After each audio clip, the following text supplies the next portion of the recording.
Halo teman-teman netizen Cendol, seperti biasa kita ngadem sambil ngereaksiin hal-hal yang bikin jidat kita berkerut. Jadi beberapa waktu lalu Dr. Reza Gladis diundang ke Polda Metro Jaya. Catat ya, diundang bukan dipanggil. Ini penting karena katanya beda loh. Bukan panggilan, tapi kondangan, undangan ya, undangan. Seperti ini. Nah, kemarin itu muncul cuplikan dari pengacaranya Dr. Reza Gladis yang menarik ya.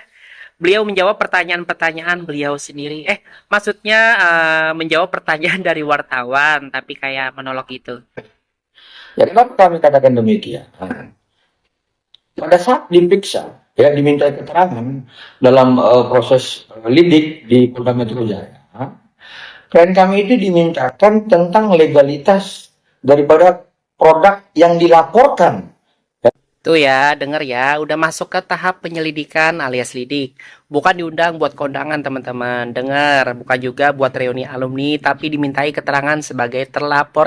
Maksudnya sebagai undangan yang dimuliakan. Dan katanya akan membawa dokumen-dokumen legalitas produknya ya pada tanggal 24 Juni nanti. Nah, ini menarik nih. Kalau memang legalitasnya ada, berarti produknya pernah dijual. Gitu maksudnya, Pak? Ya, dibeli oleh si 4 korban ini tahun 2023.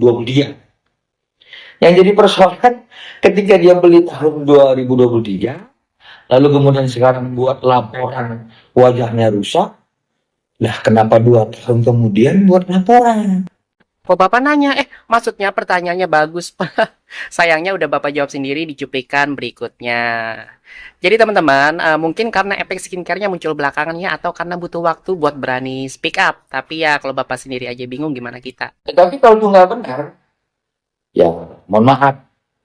Kami juga akan mempertahankan kedudukan klien kami untuk kemudian akan melaporkan balik. Kenapa? Ini kan sama saja juga merusak nama dan kredibilitas profesi dokter yang dimiliki oleh klien kami.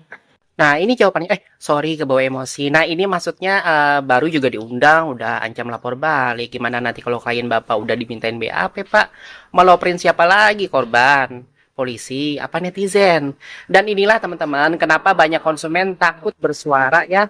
Karena selalu ada aja bayang-bayang di balik kalimat, kalau nggak terbukti kami tuntut. Ini bukan edukasi hukum, Pak. Ini bumbu ketakutan. Oke, kita serius sedikit ya. Jadi teman-teman netizen yang budiman, melapor ke polisi itu hak semua warga. Asal dilakukan dengan itikat baik. Catat, itikat baik bukan rekayasa.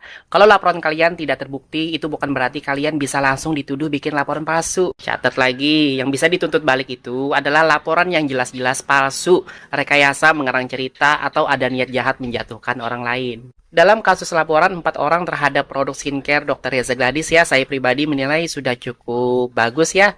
Mereka tidak bikin keributan di media sosial, tidak bikin podcast sindir-sindir, tidak bikin story ngajak debat, tapi langsung menempuh jalur hukum dan itu sikap yang sangat elegan. Sekian dulu reaksi dari saya, netizen es cendol. Jangan takut untuk berbicara, tapi tetap pakai kepala dingin dan niat yang bersih. Karena hukum itu bukan cuma milik yang punya pengacara, tapi juga buat kamu yang cuma punya keberanian dan bukti. Sampai jumpa di video-video berikutnya.